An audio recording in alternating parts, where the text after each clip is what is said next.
সুখ, দুঃখ এবং ভালোবাসার সকল প্রকার পার্ট গল্প শুনতে আমাদের চ্যানেলটি সাবস্ক্রাইব করুন এবং পাশে থাকা বেল আইকনটি ক্লিক করে অল নোটিফিকেশন অন করে দিন। শহরের নামকরা মাস্তান রাফিদের যৌনাঙ্গ কেটে কে যেন ইয়ামিনের ফেয়ার অ্যান্ড লাভলি বিজ্ঞাপন পোস্টারের মাঝ বরাবর লটকে রেখে দিয়ে গেছে। পুরো শহরকে যেন তাক লাগিয়ে দিয়েছে এই বিষয়টা। সবাই রাস্তার মাঝে জড়সড় হয়ে বিজ্ঞাপন পোস্টারের দিকে অবাক দৃষ্টিতে তাকিয়ে আছে। কার এত ক্ষমতা বা বুকেট পাঠা যে রাফিদের মতো মাস্তানের এমন দুর্ধর্ষ অবস্থা করেছে। আমি কলেজের দিকেই যাচ্ছিলাম, কিন্তু মানুষের হট্টগোল দেখে সেখানেই দাঁড়িয়ে গেলাম। একজন মানুষ থেকে জিজ্ঞেস করলাম, ভাই কি হয়েছে এখানে? আরে ভাই, দেখছেন না কি হয়েছে? শহরের নামকরা মাস্তান রাফিদের যৌনাঙ্গ কেটে কে যেন লটকে রেখেছে ফেয়ার অ্যান্ড লাভলি পোস্টারের মাঝে। শুধু তাই নয়, যে এমনটা করেছে যে তার একটা নামের কোলন ছেড়ে দিয়ে গেছে, যেটাতে লেখা আছে মাফিয়া গার্ল। লোকটার কথা শুনে থতমত খেয়ে গেলাম, কিন্তু লোকটাকে বুঝতে দিলাম না। ভাই, কে এই মাফিয়া গার্ল? তার বিষয়ে কোনো কিছু জানেন কি? ভাই, তার বিষয়ে আমি কেন, শহরের ডিবি পুলিশরাও তার খোঁজ বের করতে পারিনি। এমন ডেঞ্জারাস এই মাফিয়া গার্ল। আগের বারও লোকাল থানার ওসিকে এই অবস্থায় করে মেরেছিল। ভাই, তাহলে তো অনেক খাতারনাক একটা মানুষ এই মাফিয়া গার্ল। হ্যাঁ, অনেক খতরনাক সে। এবার আমি চললাম ভাই। কখন তার কানে পৌঁছে যায় যে আমি তাকে নিয়ে কথা বলছি, পরে সে আমারও এমন ভয়ঙ্কর অবস্থা করবে। ভাই, মাপও চাই, দোয়াও চাই। এমন বিধ্বংসভাবে মরার কোনো ইচ্ছে নেই আমার। তবে শেষে একটা কথা বলি, মাফিয়া গার্ল যেটা করেছে সেটা একদম ঠিক করেছে। কারণ এই রাফিদ অনেক অত্যাচার করেছে শহরের মানুষকে। এই জালিমের মজা বুঝিয়েছে মাফিয়া গার্ল। লোকটা চলে গেল, আমি এখনো সেখানে দাঁড়িয়ে আছি। আমার মাথায় খালি একটা জিনিসই ঘুরপাক খাচ্ছে, যে এমনটা করেছে তার আসলেই অনেক বড় বুকের পাঠা। কে এই মাফিয়া গার্ল? না, এই মাফিয়া গার্লের সাথে আমি দেখা করব। তখনই কলেজ ফ্রেন্ড শামীম ফোন দিল। কিরে বেটা, তুই কই রে? তাড়াতাড়ি কলেজ যায়। কেন, কিছু হয়েছে নাকি রে? তুই কি রাফিদের বিষয়ে কিছু শুনিসনি? হ্যাঁ শুনেছি, আর আমি তো সেখানে দাঁড়িয়ে আছি। বাবারে, কি কলিজা মাফিয়া গালের! এমন নাম করা নেতাকে সে এইভাবে কেলিয়ে দিল। আমার তো ভাবতে অবাক লাগছে। আচ্ছা, তুই তাড়াতাড়ি কলেজ যাই। কলেজেও এসব নিয়ে তোলপাড় চলছে, কারণ রাফিদ কলেজ নেতা ছিল। আচ্ছা, আমি আসছি, তুই একটু দাঁড়া। ফোনটা রেখে দিয়ে কলেজের উদ্দেশ্যে রওনা হলাম।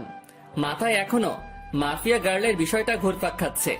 মাফিয়া গার্লকে নিয়ে ভাবতে ভাবতে কলেজে চলে গেলাম। কলেজে পৌঁছাতেই দেখি শামীম কলেজের গেইটে দাঁড়িয়ে আছে।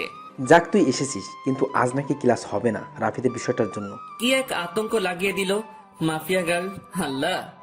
হ্যাঁ রে, সেই রকমের আতঙ্ক ছড়িয়ে দিয়েছে মাফিয়া গার্ড। তবে একদিকে ভালোই হয়েছে, রাফিদের মতো জানোয়ারকে সেই সাইজ করেছে।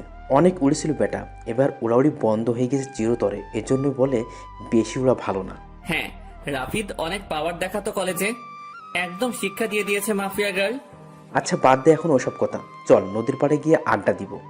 ওকে চল। তারপর দুই বন্ধু মিলে চলে গেলাম নদীর পাড়ে। সেখানে গিয়ে দুই বন্ধু বসে বসে আড্ডা মারছি। হঠাৎই নজর পড়ল আমাদের অপোজিটে বসে থাকা একটা মেয়ের দিকে। সে ল্যাপটপ নিয়ে বসে বসে কি একটা যেন করছিল। মেয়েটাকে ঠিক মতন দেখা যাচ্ছে না, কারণ চুলের কারণে পুরো চেহারা ঢেকে আছে। তবে যতটুকু দেখা যাচ্ছে শরীরের অঙ্গ, ততটুকু দেখে বুঝে গেলাম যে মেয়েটার গায়ের রং হুট পরিদের মতন। এই আকাশ, তুই ওদিক তাকিয়ে কি দেখছিস? আমি কত সময় ধরে বকবক করে চলেছি। আরে দেখ না, সামনে বসে থাকা মেয়েটার দিকে কেমন মগ্ন হয়ে ল্যাপটপে কাজ করছে। আরে, এ তো আমাদের কলেজের রামিসা, যে কিনা কলেজের টপার, সবসময় পড়ালেখা নিয়ে মগ্ন থাকে। এখন নিশ্চয়ই ল্যাপটপে পড়ালেখা নিয়ে গবেষণা চলছে। শামীম, তুই একটা জিনিস লক্ষ্য করেছিস? মেয়েটার তার চুলগুলো কত লম্বা লম্বা, আর গায়ের রংটাও পুরো দুধে আলতা। হ্যাঁ, সে আমি অনেক আগ থেকে জানি, কারণ কলেজের সবাই ওর জন্য পাগল, কিন্তু সে কাউকে পাত্তা দেয় না। সারাদিন পড়ালেখা নিয়ে পড়ে থাকে, তার কাছে এসবের কোনো টাইম নাই। কিন্তু বন্ধু, মেয়েটাকে দেখে না আমার ভিতরে কেমন ঘুটাঘুটি হচ্ছে। মনে হচ্ছে যেন মেয়েটা আমার ভবিষ্যৎ বউ হবে। সেই স্বপ্ন কোনোদিনই পূরণ হবে না তোর, কারণ আমাদের মতো ছাগলের কপালে এসব মেয়ে কখনোই জুটবে না। আরে জুটবে কি জুটবে না সেসব পরে দেখা যাবে, কিন্তু এখন চল না, ওর সাথে একটু কথা বলে আসি। মনটা না কেমন যেন ছটফট করছে কথা বলার জন্য। আরে ভাই, তোর কি মনে হয় সে আমাদের সাথে কথা বলবে? ভাই তাও চল না প্লিজ। চল। শামীমকে নিয়ে মেয়েটার কাছে চলে গেলাম। মেয়েটার সামনে গিয়ে দাঁড়িয়ে আছি ছায়া মূর্তির মতন, কিন্তু তার যেন আমাদের দিকে কোনো খেয়ালই নেই, সে তার কাজে মগ্ন হয়ে আছে। এই দেখলি, দানবের মতন দুটো মানুষ আমরা তার সামনে এসে দাঁড়িয়ে আছি, কিন্তু আমাদের দিকে কোনো খেয়াল নেই। রামিসা এমনই, কারোর সাথে কথাই বলে না।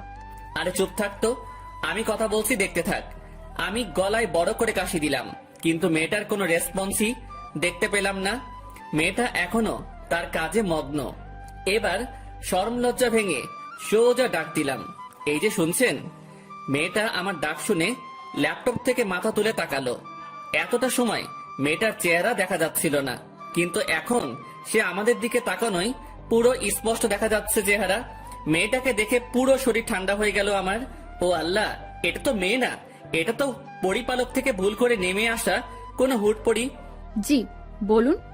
আমি মেয়েটার দিকে চোখ বড় বড় করে তাকিয়ে আছি। আমার তো পুরো দুনিয়াদারি যেন নিমিষেই থমকে গেল। আমি চুপচাপ তাকিয়ে আছি মেয়েটার দিকে। তখনই সাইড থেকে শামীম ধাক্কা দিয়ে বলল, আরে আকাশ, তুই কোথায় হারিয়ে গেলি? হ্যাঁ, শামীমের কথায় হুঁশ ফিরে আসলো। না না, আমি এখানে আছি, কোথাও হারাইনি। না হারালে বোবার মতন ওর দিকে ড্যাব ড্যাব করে তাকিয়ে আসিস যে। শামীম কথা শেষ না করতেই পাশ থেকে মেয়েটা আবার বলে উঠলো, জি কিছু বলবেন? না না, কিছু বলবো না, আপনাকে শুধু চেয়ে চেয়ে দেখবো। মানে বুঝলাম না। আরে মানে আপনার সাথে একটু কথা বলতে চাই। জি বলুন, বললাম তো। আপনার পাশে কি একটু বসা যাবে আগে? পাশে বসে কি করবেন? কি বলতে এসেছেন সেটা বলে প্লিজ চলে যান। আমি এখন পড়া নিয়ে একটু বিজি আছি। আচ্ছা থাক, তাহলে অন্য একদিন বলবো। আচ্ছা। মেয়েটা আবার ল্যাপটপে মাথা গুজে দিল, আর আমি বোকার মতন সেখানে ঠায় দাঁড়িয়ে আছি। আমার যেন ভ্রুমি কাটছে না। মেয়েটাকে দেখার পর থেকে পুরোপুরি মাতাল হয়ে গেছি আমি। এই আকাশ, চল এবার। না, আমি যাব না, তুই যা। মানে কি আকাশ, এখানে দাঁড়িয়ে দাঁড়িয়ে কি করবি শুনি? মেয়েটাকে তাকিয়ে তাকিয়ে দেখবো। আকাশ, তোর মাথা কি খারাপ টারাপ হয়ে গেল নাকি? কি সব আবল তাবল বলছিস? হ্যাঁ হ্যাঁ, হয়তো হয়ে গেছে। ওহ আল্লাহ, কোন পাগলের পাল্লায় পড়লাম আমি। আচ্ছা শামীম, একটা কথা বলি। হ্যাঁ বল। আমার না মেয়েটাকে কোলে উঠিয়ে নিয়ে কাজী অফিসে দৌড় দিতে মন চাচ্ছে। ইচ্ছে করছে এখনই বউ বানিয়ে ফেলি মেয়েটাকে। একটা ঠাটিয়ে লাগিয়ে দিব তোর গালে বেটা ফাজিল। চল তুই এখান থেকে। শামীম আকাশকে টেনে সেখান থেকে নিয়ে আসলো।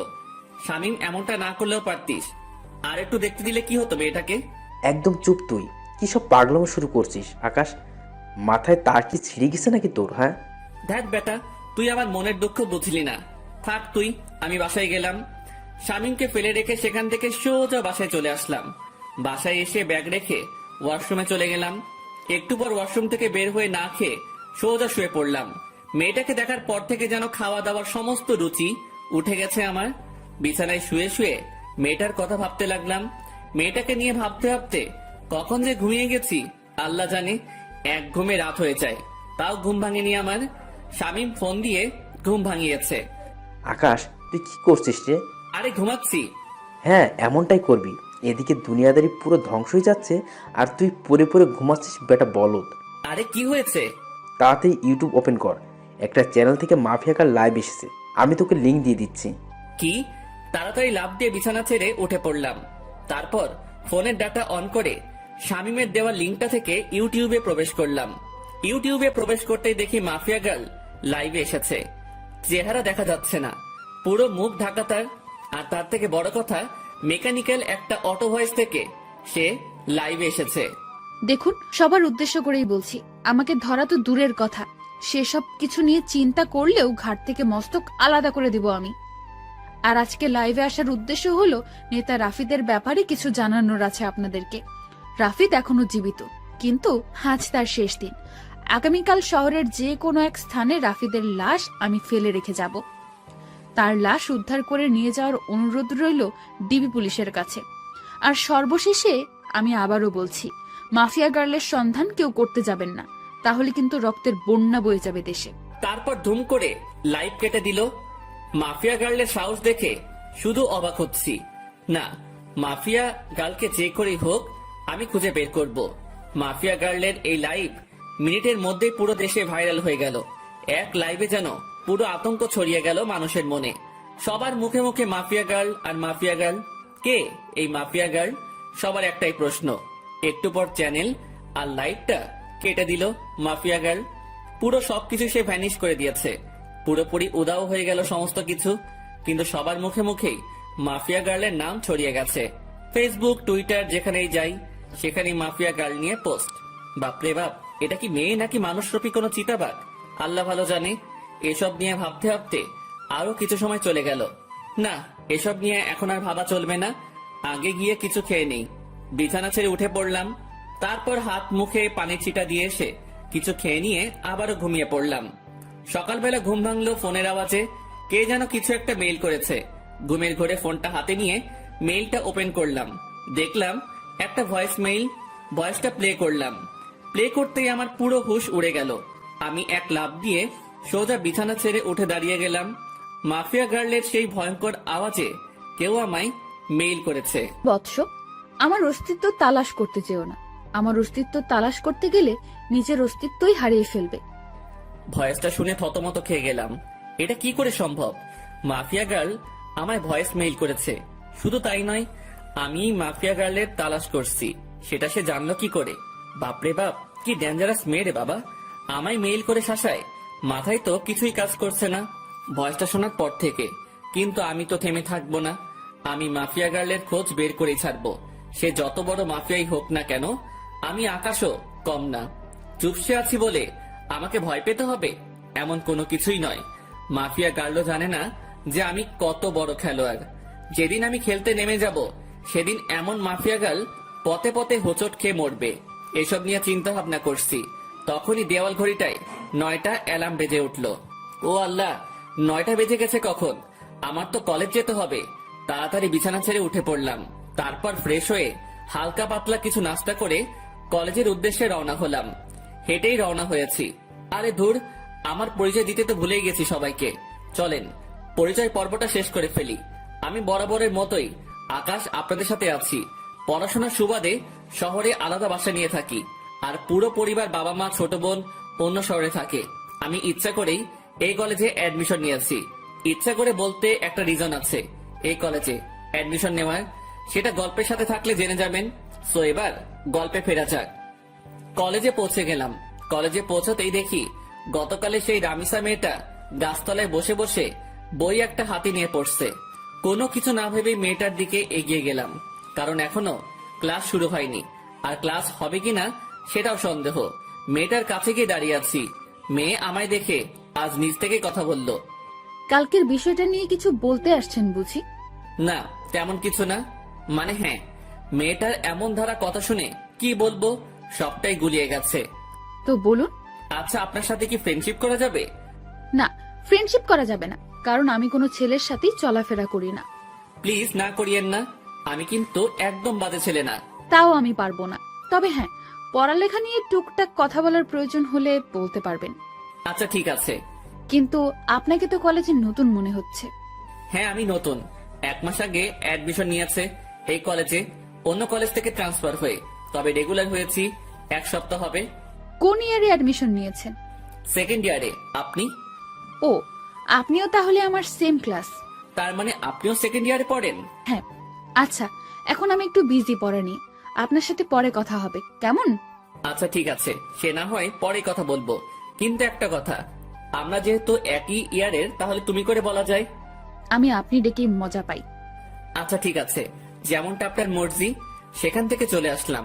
বাপরে বাপ, কি মেয়ে! ভাও এই দিচ্ছে না। আমার মনে জলে আগুন আর সে বাজায় সাপের বিন। তবে সমস্যা নেই, তোমায় তো আমি নিজের করেই ছাড়বো। তোমায় নিজের মনে ফিক্সড করে নিয়েছি। বিয়ে করলে তোমায় করব। সেখান থেকে আসতে না আসতেই শামীম কলেজের গেট দিয়ে প্রবেশ করলো। কিরে, তুই এখন এলি? এই তো একটু আগে। আচ্ছা চল ক্যান্টিনের দিকে যাই। কলেজের পরিবেশ দেখে তো মনে হচ্ছে না যে আজ ক্লাস হবে। আমারও তাই মনে হচ্ছে। চলো তাহলে ক্যান্টিনেই যাই। তারপর দুজন মিলে ক্যান্টিনে চলে গেলাম। কলেজে যেদিন অ্যাডমিশন নিয়েছি সেদিনই শামীমের সাথে আমার পরিচয় হয়েছে। অল্প কয়েকদিনে খুব ভালো বন্ধু হয়ে উঠেছি আমরা। 2 বন্ধু মিলে ক্যান্টিনে বসে বসে কফি খাচ্ছিলাম। তখনই আশেপাশের লোকজন সবাই একদিকে দৌড়ে ছুটে যাচ্ছে। একজনকে ডেকে জিজ্ঞেস করলাম, ভাই কি হয়েছে, আপনারা এভাবে দৌড়াচ্ছেন কেন? আরে ভাই, আপনারা কোন দুনিয়ায় থাকেন? হ্যাঁ, যে কোনো কিছুই বলতে পারেন না? ভাই এই দুনিয়াতেই আছি, কিন্তু কি হয়েছে সেটা তো বলবেন। আরে মাফিয়া গার্ল রাফিদকে মেরে ওর লাশ চৌরাস্তার মোড়ে লটকে রেখে দিয়ে গেছে। লোকটার কথা শুনে মাথায় বড়সড় একটা বাজ পড়ল। মাফিয়া গার্ল সত্যি তাহলে রাফিদকে মেরে ফেলেছে? শামিম চল তো তাড়াতাড়ি। হ্যাঁ চল। শামিমকে নিয়ে তাড়াতাড়ি চৌরাস্তার মোড়ে চলে গেলাম। সেখানে গিয়ে দেখি কয়েক হাজার মানুষ একত্রে জমা হয়েছে, আর চৌরাস্তার মোড়ে একটা বড় গাছের উপরে রাফিদের লাশ ঝুলছে। রাফিদের লাশ দেখে নিজেরই কলিজা কেঁপে উঠল। একটা মেয়ের পক্ষে কি করে সম্ভব এটা? একটা মেয়ে শহরের নামকরা নেতাকে এমন বিভৎসভাবে মারলো যে দেখে বিশ্বাসই হচ্ছে না। চুপচাপ সেখানে নীরব দর্শকের মতন দাঁড়িয়ে আছি। ডিবি পুলিশ রাফিদের লাশ গাছ থেকে নামাচ্ছে। রাফিদের সারা শরীরে স্পট। মানুষজনকে ঠেলে ডিবি পুলিশের দিকে এগিয়ে গেলাম। ডিবি পুলিশ রাফিদের লাশ মাটিতে নামালো। তাকে মাটিতে নামিয়ে শরীরের তল্লাশি চালিয়ে দেখে রাফিদের পকেটে একটা চিঠি, যেটাতে লেখা আছে, আজ দুপুর 3টায় আমি কালকের ন্যায় লাইভে আসবো, সবাই তৈরি থাকেন ধামাকার জন্য। মাফিয়া গার্লের চিঠি পড়ে সবার চোখ কপালে উঠে গেল। কি করতে যাচ্ছে মাফিয়া গার্ল? রাফিদকে তো মেরে ফেলেছে, আবার কি নতুন করে ধামাকা দিবে সে? না, আজ লাইভ দেখতে হবে। এদিকে ডিবি পুলিশ সবার স্থান ত্যাগ করতে বলল। সবাই যে যার মতন চলে গেল। আমিও চলে আসলাম বাসায়। কলেজের দিকে আর গেলাম না। বাসায় এসে 3টা বাজার অপেক্ষা করছি। দুপুর 3টা বাজতে আর 2 মিনিট বাকি। তখনই মাফিয়া গার্লের সেই ইউটিউব লিংকে ক্লিক করলাম, আর চ্যানেলটা ওপেন হয়ে গেল। 3টা বেজে গেছে, আর সাথে সাথে চ্যানেলটা থেকে মাফিয়া গার্ল লাইভে চলে আসলো। সে গতকালের ন্যায় মেকানিক্যাল একটা টোন ব্যবহার করে লাইভে এসেছে। আমি জানি আপনারা সবাই আমার লাইভের জন্য অপেক্ষা করছেন, সো অপেক্ষার প্রহর কেটে গেছে, আমি চলে এসেছি। এবার হবে আসল ধামাকা। আপনারা সবাই রাফিদের লাশ তো পেয়ে গেছেন, এবার লিস্টে রয়েছে এসপি ওসমান। তার মরার পালা চলে এসেছে। এসপি ওসমান মৃত্যুর জন্য তৈরি হয়ে নে। এবার তোকে আমার হাত থেকে কেউ রক্ষা করতে পারবে না। সমাজের আড়ালে লুকিয়ে থাকা সব কটা মুখোশধারীকে এইভাবে ভয়ানক মৃত্যুদণ্ড দিব আমি। কেউ তোদেরকে আমার হাত থেকে বাঁচাতে পারবে না। আর শুনে রাখেন সকলেই, আমি কোনো খারাপ কাজ করছি না, সমাজের নষ্টাগুলোকে বেছে বেছে সাজা দিচ্ছি। এসপি ওসমানের মৃত্যুর পর বাকি টার্গেটের নাম আমি বলে দেব। এসব কিছু আমি সমাজের ভালোর জন্যই করছি।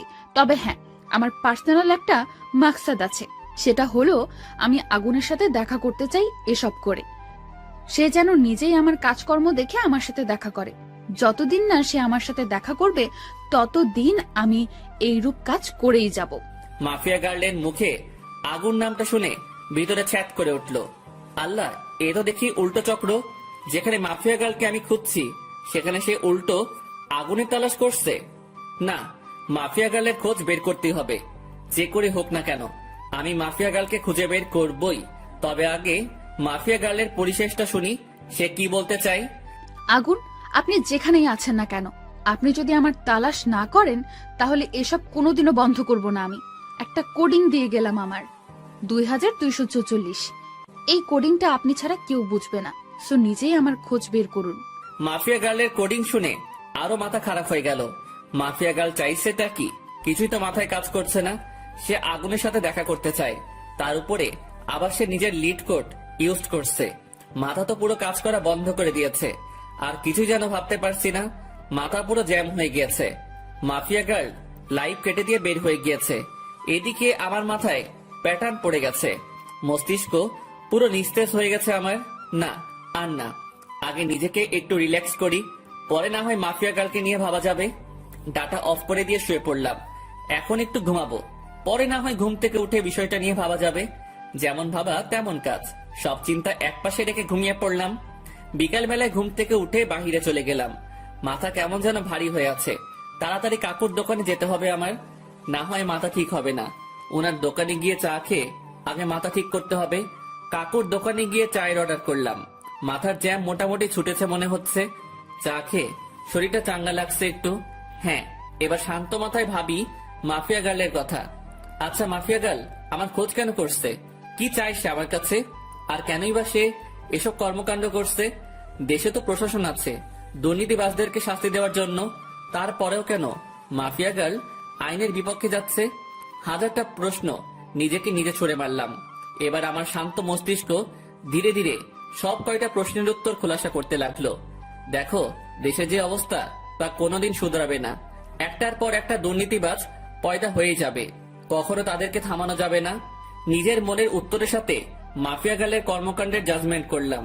পরিশেষে যা বুঝতে পেলাম, হ্যাঁ, মাফিয়া গাল একদিকে ঠিকই করছে, তাদের শাস্তি হয় না, সে তাদেরকে শান্তি দিচ্ছে। এমন একটা মানুষের এই অভাব ছিল দেশে, কিন্তু একটা জিনিসের উত্তর কোনোভাবেই পেলাম না। মাফিয়া গার্ল আমার খোঁজ করছে কেন? কি চায় সে আমার কাছে? এটার উত্তর আমার জানতেই হবে। তবে তার জন্য মাফিয়া গার্লকে দরকার আমার। হ্যাঁ, মাফিয়া গার্লকে দরকার আমার। মাফিয়া গার্ল, তুমি অপেক্ষায় থাকো, জলদি দেখা হচ্ছে তোমার সাথে। কাকুর দোকান থেকে উঠে চলে এলাম। ভিতরে খালি একটা জিনিসই কাজ করছে, মাফিয়া গার্লের খোঁজ বের করা। হ্যাঁ, সেটা আমি অতি শীঘ্রই বের করে ফেলবো। তারপর হবে আসল খেলা। যদি অসাধু কোনো মতলব থাকে আগুনকে নিয়ে মাফিয়া গার্লের, তখন মাফিয়া গার্ল বুঝতে পারবে যে কত ধানে কত চাল। আগুনও কোনো ফেলনার জিনিস না, সেটা সে তখন হারে হারে টের পাবে। তবে তার একটা হেস্তনেস্ত করবই আমি। সে আগুনকে হয়রানি করিয়েছে, সে জানে না যে সে আগুন নিয়ে খেলা করছে। যে আগুন বছর 3 আগে জ্বলে উঠেছিল, সেদিন কয়েক শতাধিক মানুষের চোখে মুখে ছিল কান্না, আর আতঙ্কে ছিল পুরো দেশ। আর সে আগুনকে মাফিয়া গার্ল নামক 2 দিনের একটা মেয়ে ফোর্স করে দেখা করার জন্য। এটার মজা তাকে বুঝাবো আমি। এসব নিয়ে ভাবতে ভাবতে বাসায় চলে এলাম। বাসায় এসে কিছু সময় বই নিয়ে ঘাটাঘাটি করে উঠে পড়লাম। তারপর খেয়ে দিয়ে বিছানায় পিঠ এলিয়ে দিলাম। শুয়ে শুয়ে ফেসবুকিং করছি, নিউজ ফিড ঘাটছিলাম। তখনই মাফিয়া গার্লকে নিয়ে একটা পোস্ট সামনে এলো। কে যেন গ্রুপে মাফিয়া গার্লকে নিয়ে পোস্ট করেছে। পোস্টের ক্যাপশনে লেখা, mafia girl is the best women in the world. ইস, আমিও যদি মাফিয়া গার্লের মতন হতে পারতাম। পোস্টটা দেখে একটা রিয়াকশন মনে পড়লো, বাবা গো বাবা, টুরু লাভ। আরে বেটা, তোর যদি এতই মাফিয়া গার্লের মতন হওয়ার ইচ্ছা, তাহলে লিঙ্গ পরিবর্তন করে মাফিয়া গার্লের মতন কাজকর্ম শুরু করলেই পারিস। যত সব বিরক্তিকর পোস্ট, মাথা পুরো বিগড়ে যাচ্ছে মানুষের আহ্লাদ দেখে। কি যে পেয়েছে মানুষ মাফিয়া গার্লকে নিয়ে, আল্লাহ। যেখানে যাই সেখানেই মাফিয়া গার্ল আর মাফিয়া গার্ল, পুরো ডিসকাস্টিং। বাঙালি কিছু একটা পেলেই ভার্চুয়াল জগতে তোলপাড় শুরু করে দেয়, বিশেষ করে ফেসবুকে। বিরক্ত নিয়ে ফেসবুক থেকে বের হয়ে আসলাম। তারপর ঘুমিয়ে গেলাম। পরের দিন সকালবেলায় উঠে কলেজে চলে গেলাম, কিন্তু আমি আমার খোঁজ চালু করে দিয়েছি। মাফিয়া গার্লের খোঁজ করতে করতে 2-1 দিন কেটে গেল। অনেক চেষ্টা চালিয়েছি মাফিয়া গার্লের খোঁজ বের করার, কিন্তু কোনো রকমেই খোঁজ বের করতে পারলাম না। কিন্তু আমি হাল ছাড়বো না। তবে একটা কথা, আমি যদি পাওয়ার খাটাই তাহলে ঘন্টা খানিকের মধ্যে মাফিয়া গার্লের খোঁজ পেয়ে যাব আমি। কারণ আমার জন্য কোনো কিছুই অসম্ভব নয়। আমি সেই খতরনাক খেলাড়ি যে কিনা অনেক বড় বড় মাপের মানুষের হাল খারাপ করে দিয়েছি। আমি সেই আগুন। আমি একবার হাতের ইশারা করলেই মাফিয়া গার্লকে আমার সামনে নিয়ে চলে আসবে আমার ছেলে পেলে। কিন্তু আমি চাই না পাওয়ার খাটাতে, আমি চাই নিজের বলে ওকে বের করব। আর তাছাড়া পাওয়ার খাটাতে গেলে আমার অতীত সামনে চলে আসবে, কিন্তু আমি চাই না আমার অতীত সামনে আসুক। তাই চুপিসারে খোঁজ চালাতে থাকলাম। এভাবে আরো কয়েকটা দিন কেটে গেল। আমি মাফিয়া গার্লের খোঁজ চালু রাখলাম। এখনো তাকে বের করতে পারিনি। তবে হঠাৎ একদিন আরেকটা ভয়ঙ্কর ঘটনা সামনে এলো। মাফিয়া গার্ল সেই এসপি কে মেরে ফেলেছে। শুধু তাই নয়, রাফিদের থেকে বিভৎসভাবে মেরেছে তাকে। এসপি কে মেরে তার যৌনাঙ্গ কেটে মুখের সাথে সেলাই করে দিয়ে কারেন্টের খাম্বায় লটকে রেখেছে। সাথে গলার মধ্যে একটা নেম প্লেট ঝুলিয়ে দিয়েছে, যাতে লেখা আছে, আমি এসপি এনামুল, দুর্নীতির জন্য আজ আমার এমন ভয়াবহ মৃত্যু হয়েছে। এবার তো আরো আতঙ্ক ছড়িয়ে গেল। আগেরবার রাফিদ, এবার প্রশাসনিক কর্মকর্তা। এমন কর্মকাণ্ড করে মাফিয়া গার্ল এবার আরো ভাইরাল হয়ে গেল দেশে। এদিকে আমার মাথায় তো বাজ পড়েছে মতন অবস্থা। না, এবার আর চুপ থাকবো না। মাফিয়া গার্লকে এবার টেনে হেসড়ে বের করে আনবো আড়াল থেকে। আমি এসব নিয়ে ভাবছিলাম, তখনই শামীমের ফোন। কিরে, তুই কই রে? চৌরাস্তার মোড়। কেন? রামিসা তোর খোঁজ করছে, তাড়াতাড়ি কলেজে আয়। হঠাৎ রামিসা আমার খোঁজ করলো কেন? তা আমি জানবো কি করে? তুই কলেজে এসে ওর খোঁজ জেনে নে, সে কেন তোর খোঁজ করছে। ওকে, আমি আসছি। ফোনটা রেখে দিয়ে কলেজের উদ্দেশ্যে রওনা দিলাম। আজ 2 দিন কলেজে যাওয়া হচ্ছে না, কারণ শরীর একটু অসুস্থ। তার থেকে বড় কথা, মাফিয়া গার্লের খোঁজ করছি আমি। কিন্তু এখন শামীম ফোন দিয়ে যেতে বলল। তাড়াতাড়ি কলেজে চলে গেলাম। কিরে, রামিসা কই? ওই যে ওই দিকটাতে বসে আছে।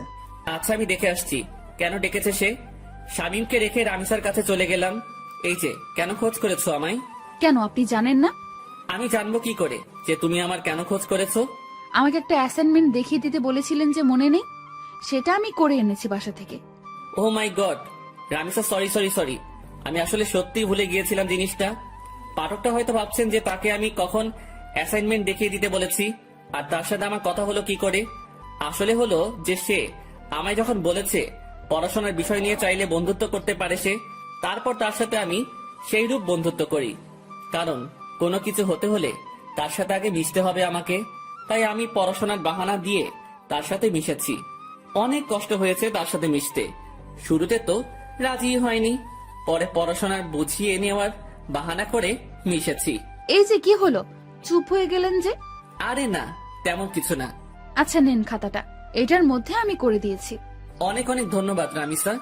তারপর রামিসার হাত থেকে খাতাটা নিলাম, কিন্তু হঠাৎ চোখ গেল তার হাতের আঙুলের দিকে। আঙুলের পাশে একটা সামান্য করে কালো দাগ, যেই দাগটা আমার মোটামুটি পরিচিত। কার হাত যেন দেখেছি আমি এমন একটা কালো দাগ।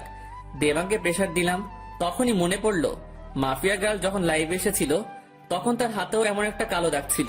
যদিও তার চেহারা কালো কাপড়ে ঢাকা ছিল, কিন্তু আঙুলের পাশের কালো দাগটা স্পষ্ট দেখা গিয়েছিল। মাথা পুরো চক্কর দিয়ে উঠলো জিনিসটা ভাবতেই। তার মানে কি এই রামিসাই সেই মাফিয়া গার্ল? ভিতরে ভিতরে কৌতূহল কাজ করছে একটা। না, কৌতূহল আর পুষে রাখবো না, সোজা রামিসাকে জিজ্ঞেস করলাম, রামিসা তোমার হাতে ওটা কিসের দাগ? রামিসা আকাশের কথা শুনে থতমত খেয়ে যায়। কিসের দাগ? হাতের আঙুলের পাশে একটা কালো দাগ দেখলাম, আমি সেটার কথা বলছি।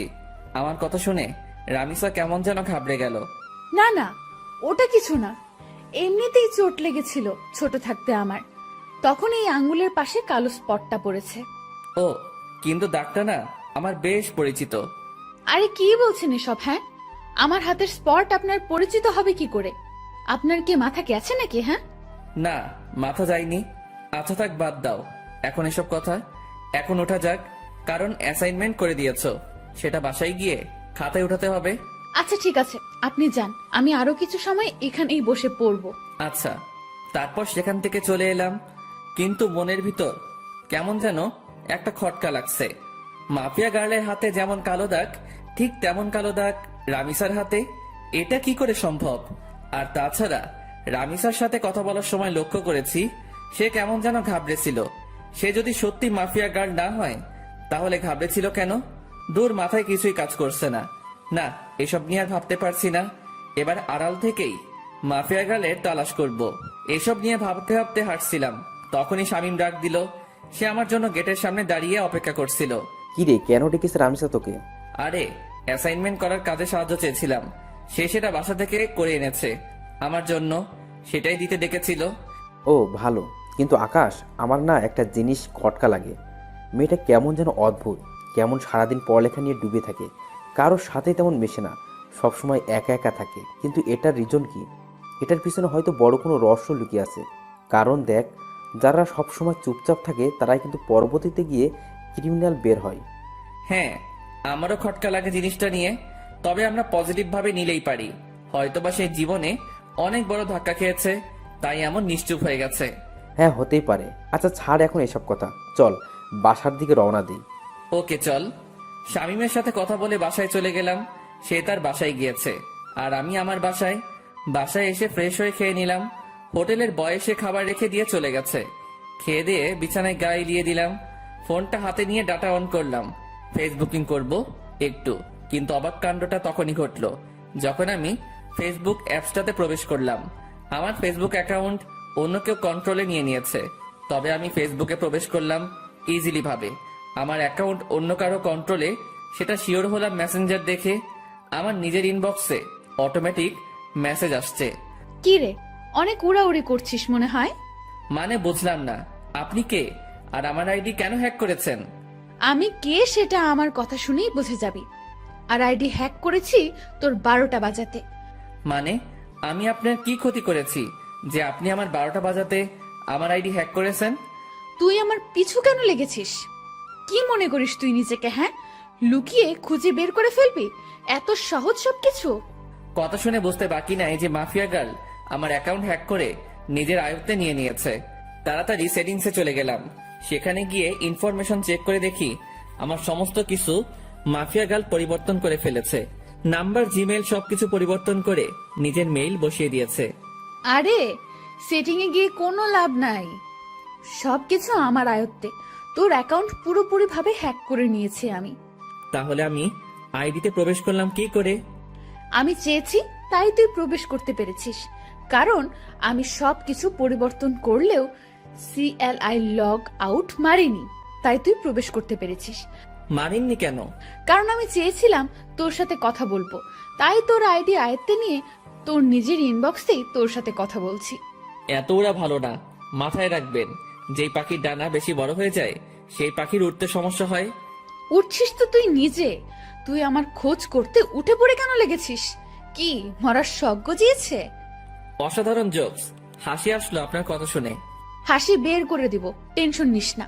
মরার জন্য এত উতাল পাতাল হচ্ছিস তো, সেই শখ আমি পূরণ করে দেব। সবে মাত্র অ্যাকাউন্ট হ্যাক করেছি, আর একটু ধৈর্য ধর, তারপর তুই নিজেই হ্যাক হয়ে যাবি। এই জোকসটা আরো সেরা ছিল, তবে আমার একটু হাসি আসেনি এবার, কারণ এমন আবাল সাবাল আমি গুনি না। আর আপনি যত বড় মাফিয়া হন না কেন সেসব আমার দেখার বিষয় না। সো আমার ভয় দেখাতে আসিয়েন না। আপনার মতন অনেক বড় বড় খিলাড়ি দেখেছি আমি। সো ফাও ফাও পাগলামো না করে নিজের মতন থাকেন, না হয় নিজের বিপদ নিজেই ডেকে আনবেন। তুই মনে হয় আমার সম্পর্কে ভালো করে না জেনে কথা বলছিস। আপনার সম্পর্কে না জেনে কথা বলছি না, বরং আপনি আমার সম্পর্কে না জেনে কথা বলছেন। শুনেন, কারোর সাথে পাঙ্গা নেওয়ার আগে দেখে শুনে নিবেন, না হয় পরে দেখা যাবে বিপরীত পক্ষ বাপ লেভেলের মানুষ। সব বুঝে শুনে পাঙ্গা নেন। বাপ না চিনে পাঙ্গা নিতে আসবেন তো সোজা বাসমারা খাবেন। হারামির বাচ্চা, তুই সত্যিই মরবি। মাফিয়া গার্লের সাথে বেয়াদবি করার ফল তুই পাবি। তোর প্রথম সাজা স্বরূপ আইডিটা চিরতরে পাবি না, বাকি তোকে পরে আমি সাইজ করব। এতটা সময় ভালো করে কথা বলেছি, কিন্তু এখন আর না। তুইও শুনে রাখ, বাপ না চিনে আবলামি করার কারণে কিক দিয়ে সোজা দুনিয়া ছাড়া করবো তোকে। আর কি বলি তুই, আমার ফেসবুক অ্যাকাউন্ট আমি আর পাবো না? তাহলে চ্যালেঞ্জ দিয়ে বললাম, 10 মিনিটে তোর থেকে ফেসবুক অ্যাকাউন্ট আমি আমার কন্ট্রোলে নিব। দেখি পারলে আমায় আটকে দেখা। রেগে মেগে মোবাইলটা ছুঁড়ে মারলাম। তারপর বিছানা ছেড়ে উঠে গিয়ে টেবিলের উপরে থাকা ল্যাপটপটা ওপেন করে অটো কোডিং দিয়ে ফেসবুকটা ফিরিয়ে আনলাম। এটা করতে পুরোপুরি 10 মিনিটও লাগেনি। আবার মাফিয়া গার্ল আমার সাথে টক্কর দিতে আসে। তারপর ফেসবুকটাকে সিকিউরিটি করে বের হয়ে আসলাম। কোনোদিন যদি মাফিয়া গার্লকে সামনে পাই, গাল দুটো লাল করে দিব সোজা। অ্যাকাউন্ট সিকিউরিটি করে আবারও শুয়ে পড়লাম। এবারে শোয়াতে কখন যে ঘুমিয়ে গেছি তা বলতে পারবো না। বিকালবেলায় শামীম ফোন দিয়ে ঘুম ভাঙায়। আকাশ, চল আজ কোথাও গিয়ে ঘুরে আসি। বেটা ঘুম থেকে তুলে বলেছিস ঘুরতে যেতে? কত আরামের ঘুমটাই না গিয়েছিলাম। এই রাখ তোর ঘুম, 10 মিনিটের মধ্যে তামান্না আবাসিকের সামনে আসবি। শালা গরু, ঘুমটাই মাটি করে দিয়েছিস পুরো। ওকে দাঁড়া, আসছি। তারপর ফোন রেখে দিয়ে গায়ে শার্ট লাগিয়ে নিলাম। তারপর জায়গা মতন চলে গেলাম। সেখানে গিয়ে দেখি শামীম আগে থেকে হাজির। বাহ, মহারাজ এসেছেন। তোর বেটা, শান্তির ঘুমটা শেষ করলি আমার। হ্যাঁ, তোমার শান্তির ঘুম এই খালি নষ্ট করে মানুষ। বেলা বাজে কয়টা আর তুমি পড়ে পড়ে ঘুমাও? গরু দামড়া পাঠা, বউ জুটবে না তোর। ওকে, না জুটলে নাই, চল এখন ঘুরে আসি। ওকে চল। তারপর দুজন মিলে ঘুরতে চলে গেলাম। অনেক রাত পর্যন্ত দুজন মিলে ঘোরাঘুরি করেছি। রেস্টুরেন্টেও খেয়েছি। সমস্ত বিল শামীম দিয়েছে। রাত বাজে 10টা। ঘোরাঘুরি শেষ করে দুজন দুজনের বাসায় চলে এলাম।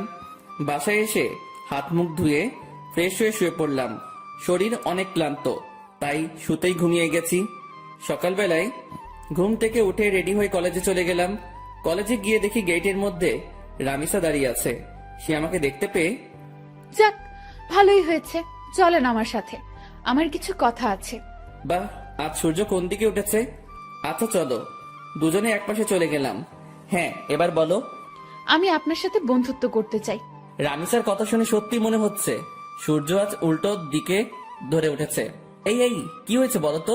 তুমি আজ নিজ থেকে আমার সাথে ফ্রেন্ডশিপ করতে চাইছো, কারণ কি? তুমি তো পড়ার বিষয় ছাড়া কোনো কিছু নিয়ে কথা বলতে বারণ করেছো।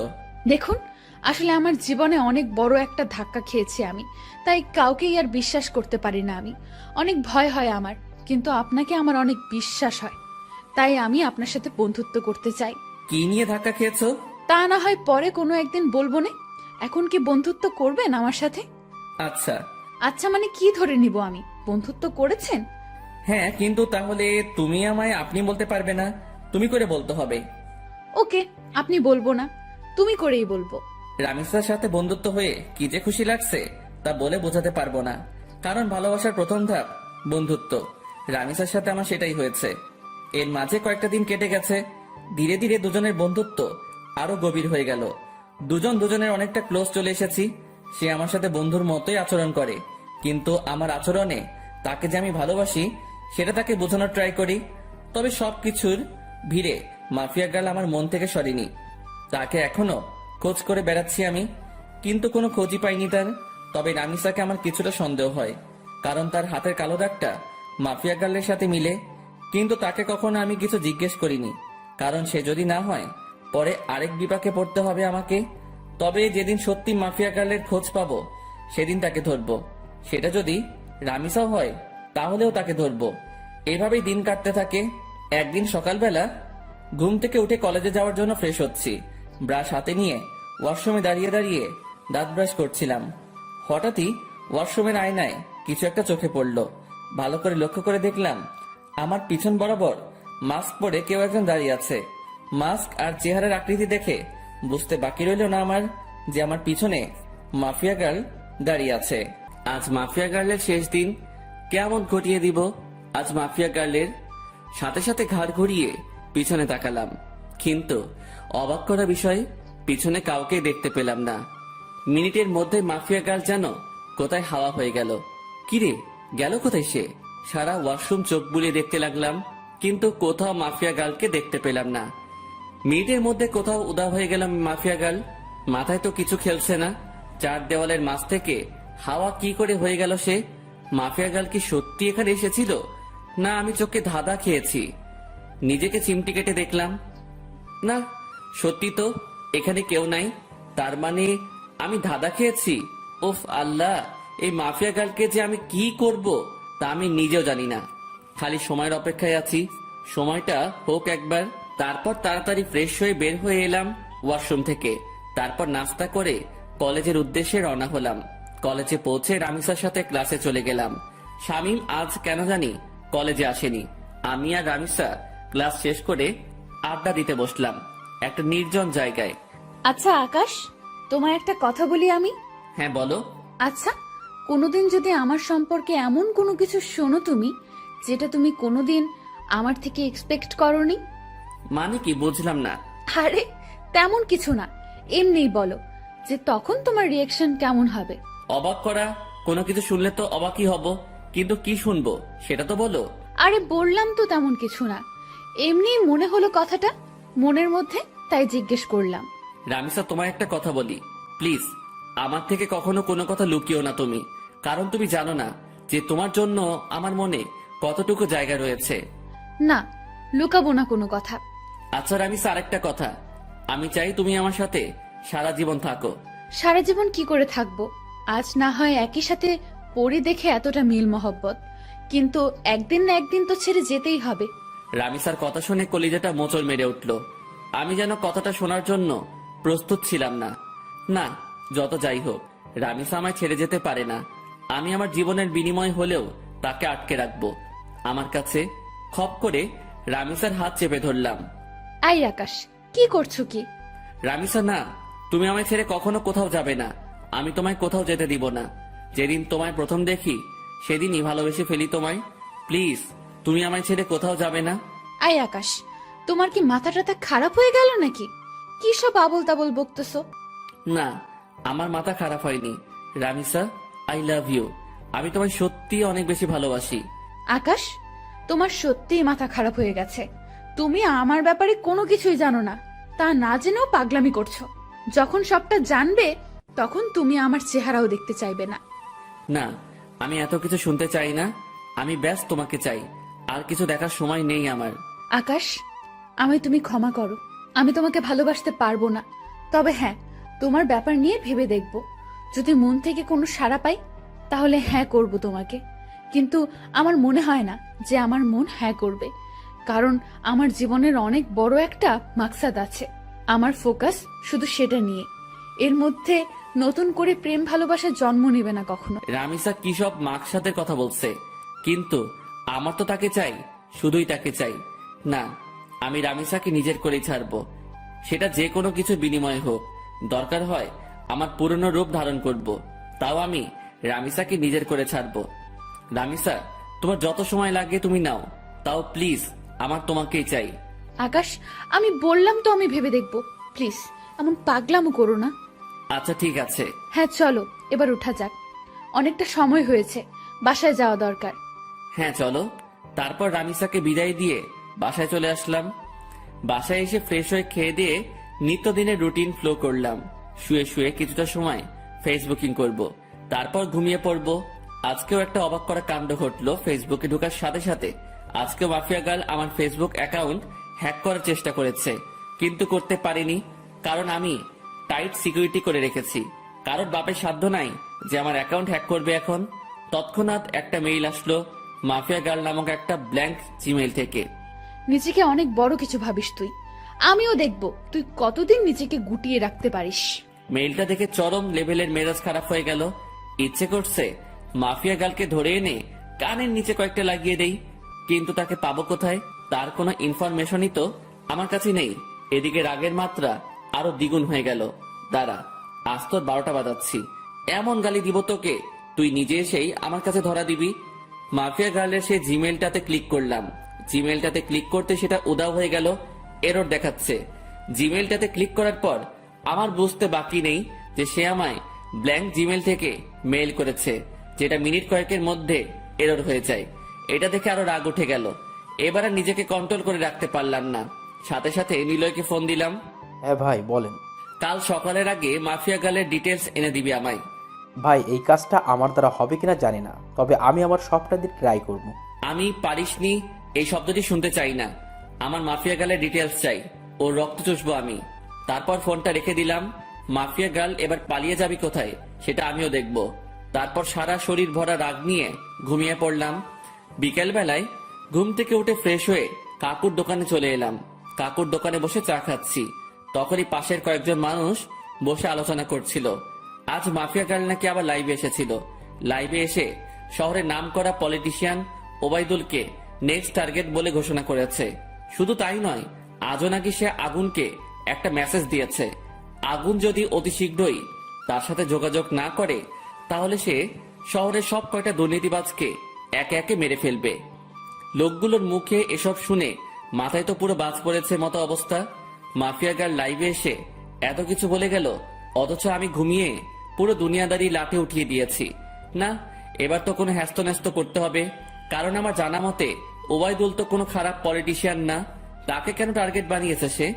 আগে যাদের মেরেছে তারা না হয় খারাপ ছিল, কিন্তু ওবায়দুল তো তাদের মতন না। এসব নিয়ে ভাবছিলাম, তখনই একটা পরিচিত নাম্বার থেকে ফোন এলো। বাবা কেমন আছিস? হ্যাঁ মা ভালো, তুমি কেমন আছো? তোকে ছাড়া কি করে ভালো থাকি বল? সেই কবে বাড়ি ছেড়েছিস? আজ কতদিন হলো তোকে দেখি না। মা, তোমার ছেলে মানুষ হওয়ার জন্য খারাপ, মা হলো ছেড়েছে, তাতে কষ্ট পাওয়ার কি আছে? তোমাদের তো আরো খুশি থাকার কথা। সে যাই হোক না কেন, কিন্তু কোনো মা তার সন্তানকে এতদিন না দেখে ভালো থাকতে পারে? মা প্লিজ মন খারাপ করিও না, আমি খুব তাড়াতাড়ি বাড়িতে আসবো। বাবা খুব তাড়াতাড়ি না, কালকে তুই বাড়িতে আয়। মা কাল কি করে আসবো বলো, আমার ক্লাস চলছে তো। সেসব আমি জানি না, তুই কাল বাড়িতে আসবি। আম্মু প্লিজ এমন পাগলামো করে না। আমি বললাম তো আমি কয়েকদিনের মধ্যেই বাড়ি আসবো, তখন তুমি তোমার ছেলেকে মন ভরে দেখে নিও। আচ্ছা ঠিক আছে যা, কিন্তু খুব তাড়াতাড়ি আসবি বলে দিলাম কিন্তু। হ্যাঁ মা, খুব তাড়াতাড়ি আসবো। এবার রাখি কেমন? আচ্ছা। আম্মুর সাথে কথা বলে ফোনটা রেখে দিলাম। আজ কতদিন পর মায়ের সাথে কথা বললাম। আল্লাহ ভালো জানে সেই কবে বাড়ি ছেড়ে এসেছি, এখনো অব্দি বাড়ি যাইনি। মা আমায় দেখার জন্য কেমন উতাল পাতাল হয়ে আছে। না, কিছুদিনের মধ্যে একবার বাড়ি যাব আমি, কিন্তু আমি যেই কারণে বাড়ি ছেড়ে এসেছি সেটা এখনো হয়নি। বাসার লোক সবাই জানে আমি নিজের জীবন গোছানোর জন্য বাড়ি ছেড়েছি, কিন্তু এর পিছনেও যে একটা রহস্য লুকিয়ে আছে সেটা কেউ জানে না। তবে হ্যাঁ, আমি সাকসেস হয়ে ছাড়বো। তারপর নিজের বাসায় চলে এলাম। বাসায় এসে কিছুটা সময় বই নিয়ে ঘাটাঘাটি করে উঠে পড়লাম। কোনো কিছুতেই যেন মন বসছে না, কারণ কখন সকাল হবে আর কখন নিলয় আমাকে মাফিয়া গার্লের ডিটেলস দিবে, সেই চিন্তায় খালি মাথায় ঘুরঘুর করছিল। যাক, কোনো রকমে খেয়ে দিয়ে ঘুমিয়ে পড়লাম রাতে। সকাল হলেও মাফিয়া গার্লকে সেটা আমি জেনে যাব। সকালবেলায় ঘুম থেকে উঠে মোবাইলটা হাতে নিলাম। ফোনটা হাতে নিয়ে দেখলাম নিলয় আমার কয়েকটা ছবি মেইল করেছে। তাড়াতাড়ি মেইলটা ওপেন করলাম। মেইল করা ছবিতে ক্লিক করতে যা দেখলাম তাতে তো পুরো দুনিয়াদারি চক্কর খেতে লাগলো আমার। কারণ ছবির মানুষটা আমার খুব পরিচিত, যেই মুখটার মুখোমুখি কয়েক হাজারবার হয়েছে আমি নিজের চোখকে বিশ্বাস করাতে পারছি না যে এই মেয়েই সেই মাফিয়া গার্ল যাকে আমি চোখের সামনে কয়েক হাজারবার দেখেছি, যার সাথে আমার চরম লেভেলের উঠা বসা। সাথে সাথে নিলয়কে ফোন লাগালাম। নিলয়, তুই শিওর তো যে এই মেয়ে মাফিয়া গার্ল? ভাই, আজ পর্যন্ত আমার দেওয়া কোনো তথ্য কোনোদিন ভুল হয়েছে? না, হয়নি। কিন্তু এটা কি করে সম্ভব নিলয়? ঈশিতা কি করে এমনটা করতে পারে? ঈশিতা তো আমার কলেজ ফ্রেন্ড ছিল, যার সাথে দীর্ঘ কয়েক বছর কাটিয়েছি আমি। কলেজ লাইফ পুরোটাই তার সাথে কেটেছে আমার। কিন্তু সে পরবর্তীতে এমন ভয়ঙ্কর রূপ নিল কেন? আমার তো নিজের চোখকে বিশ্বাস করাতে অবাক লাগছে। না, হয়তো কোনো ভুল হচ্ছে নিলয় তোর। ভাই, আমি 100% সিওরিটি দিয়ে বলতে পারবো এই মেয়ে মাফিয়া গার্ল, আর আমি পুরোপুরি শিওর হয়েই আপনাকে বলছি। ঈশিতা এমন করতে পারে শুনে মাথাটা পুরো গোলকধাঁধার মতন ঘুরপাক খাচ্ছে। ভাই, আপনার হয়তো বিশ্বাস হচ্ছে না, কারণ সে আপনার সাথে দীর্ঘ কয়েক বছর কাটিয়েছে, কিন্তু সত্যি এটাই যে সে মাফিয়া গার্ল। ঠিক আছে, ঈশিতাই যদি মাফিয়া গার্ল হয় তাহলে তার 12টা বাজাচ্ছি আমি। ওর আরো কিছু তথ্য বল, কারণ তার সাথে আমার বছর দুয়েক আগেই সমস্ত যোগাযোগ বিচ্ছিন্ন হয়ে গেছে। কারণ তারা বাসা পরিবর্তন করে অন্য কোথায় শিফট হয়ে গিয়েছে। এরপর আর কখনো যোগাযোগ হয়নি। ভাই, এরপর আর কোনো তথ্যই আমি পাইনি, কারণ এই মেয়ে সব জায়গা থেকে তার ইনফরমেশন হটিয়ে নিয়েছে। তার থেকেও ভয়ঙ্কর একটা কাণ্ড করেছে সে। কি করেছে?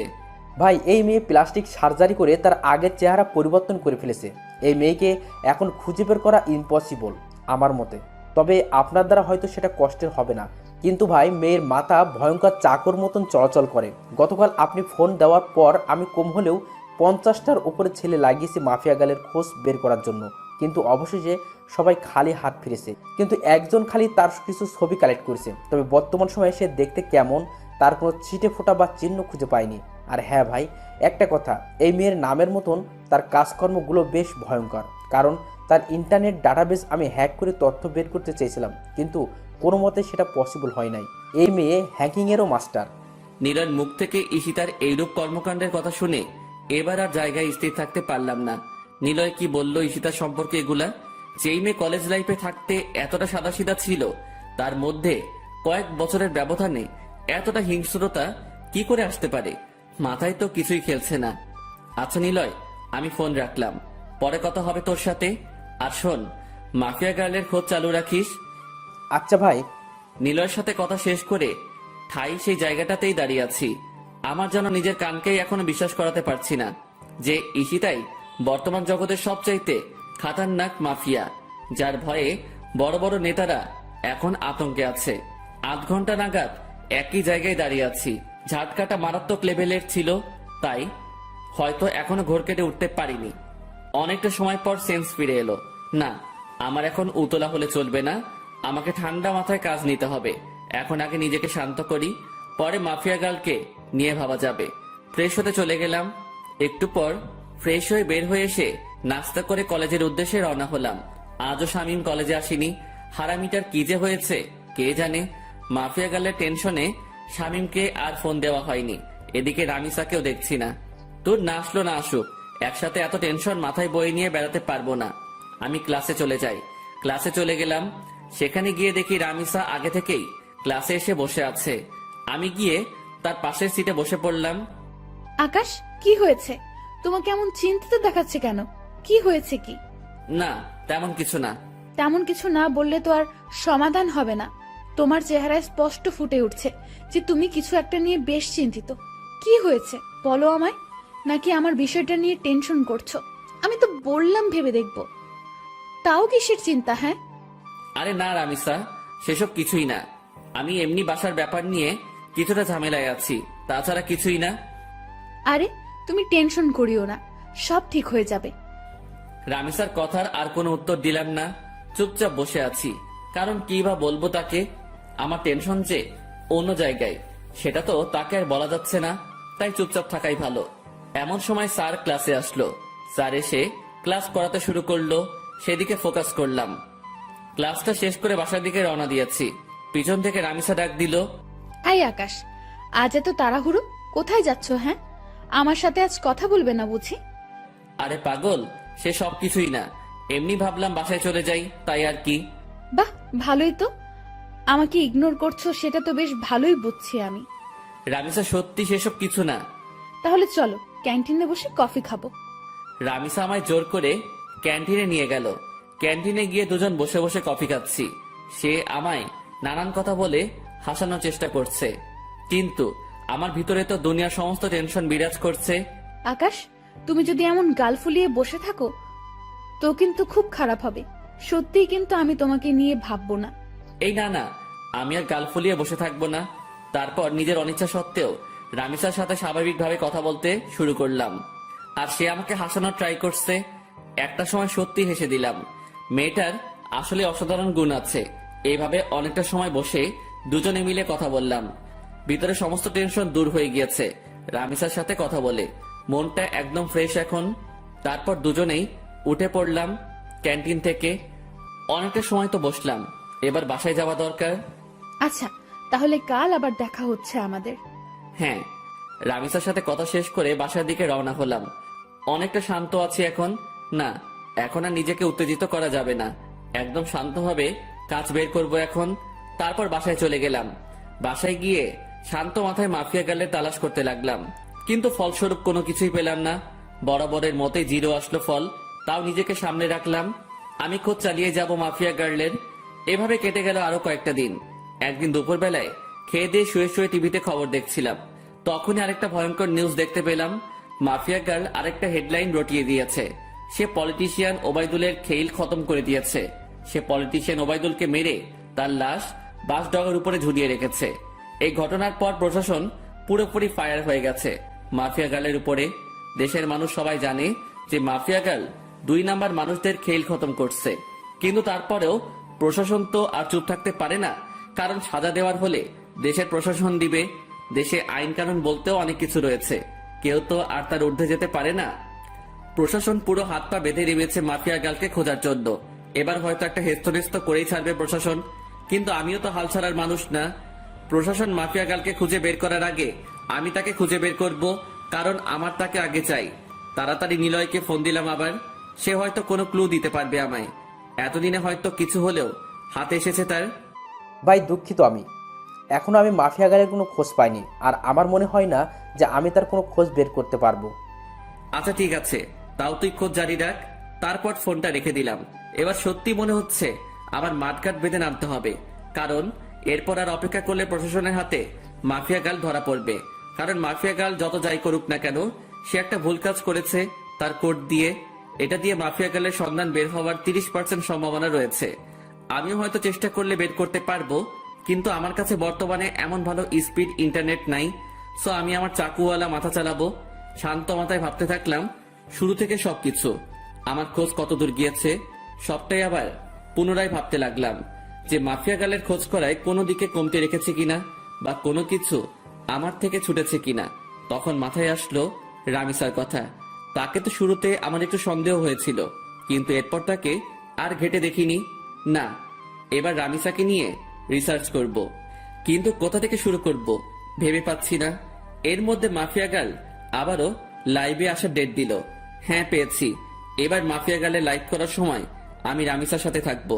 সে যদি মাফিয়া গার্ল হয় তাহলে তো তখন সে লাইভ করতে পারবে না, বা আমার সাথে সেই সময় থাকতে বাহানা দেখাবে। তখন সেটা দেখেই যা বোঝার বুঝে নিব। পরের দিন মাফিয়া গার্ল আগের টাইমের ন্যায় ঠিক 3টায় লাইভে আসবে বলেছে। এদিকে আমি রামিসাকে ফোন দিয়ে বলেছি যে সে যেন আগামীকাল দুপুর 3টায় আমার সাথে দেখা করে। একটা জরুরি কাজ আছে তার সাথে আমার, তাকে বিশেষ কিছু বলার আছে আমার। সে সরাসরি না করে দেয়। না, কাল দুপুর 3টায় আমার একটা বিশেষ কাজ আছে, তখন তোমার সাথে কোনোভাবেই আমি দেখা করতে পারবো না। রামিসার কথা শুনে খটকা লাগলো মনের ভিতরে। তার মানে কি আমার ধারণাই ঠিক? রামিসাই সেই ক্রিমিনাল যাকে পুরো দেশের প্রশাসন মিলে বাতি লাগিয়ে খুঁজছে। ও মাই গড, মাফিয়া গার্ল এতদিন আমার চোখের সামনে ছদ্মবেশ নিয়ে ঘুরছে, অথচ আমি তাকে চিনতেই পারিনি। না, এবার একটা হেস্তনেস্ত করতেই হবে। এবার রামিসাকে ধরার পালা এসে গেছে। মাফিয়া গার্ল এবার পালাবে কোথায়? এসব নিয়ে ভাবছিলাম, ঠিক তখনই রামিসা আমাকে আবার ফোন দিয়ে বড়সড় একটা শক্ট খাইয়ে দেয়। আচ্ছা ঠিক আছে আকাশ, আমরা কাল 3টা বাজে দেখা করব। তবে হয়তো আমার কলেজে আসা হবে না কাল, বাসায় কিছু কাজকর্ম বাকি আছে। রামিসার কথা শুনে থতমত খেয়ে গেলাম।